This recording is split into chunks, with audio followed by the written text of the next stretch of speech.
All right, back with you guys on the 2004 Saturn View project.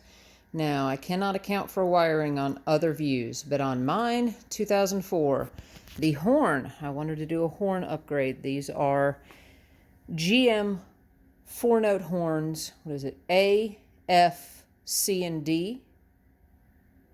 I think that's right, that they came with on the old big Cadillacs back in the day. And various others. I decided to go ahead and add those to the view because I'm tired of people running out in front of me in traffic. So you can see they're actually tucked back in here. Light.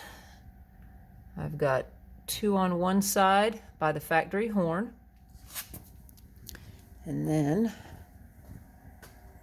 I've got two on the other side tucked into the same place. Now, what I did on this side, you can see, I just ran, these are the style that ground via the arms. So I went ahead and used the bolts out of the original cars and ran them through the Saturn's frame. I did the same on this side. You can't see it because it's behind the water jug. I didn't fully remove the water jug, just loosened here, the 7 and the 10 and the 10, and was able to wiggle stuff out of the way enough that I could run a drill through down below in the bottom corner without nicking the bottle. And then I ran the bolt through this way. On the other, there was a already pre-existing hole up top. I just utilized it. Those star washers you see on there, they cut threads as they go in or basically scratch the surface. So they form a good bond with the body. So that was I tested everything as I did it, and I didn't need to do any additional sanding to the body. They did a good enough contact to make it work. But I also looped in the factory horn. This is kind of ghetto wiring right now. I didn't want to cut up my original wiring. So there you go. Now you can see it.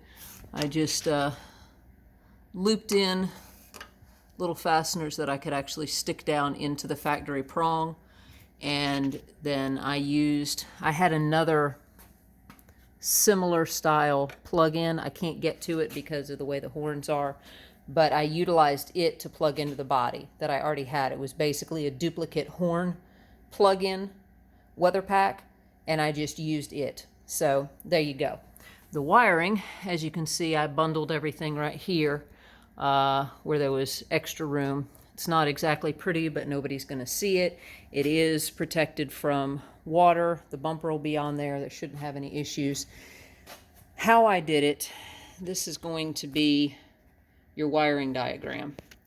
That's what I used with a standard fuse. So really, that's it. I just ran the blue wires that you saw on there all the way out to the horns, and that's what gives the horns power. And yeah, so that turned out really, really well. I'll go in here and let you hear a honk. Much louder than the original. So that should help in traffic tremendously. But I just wanted to share that with you guys. All right. Have a good one.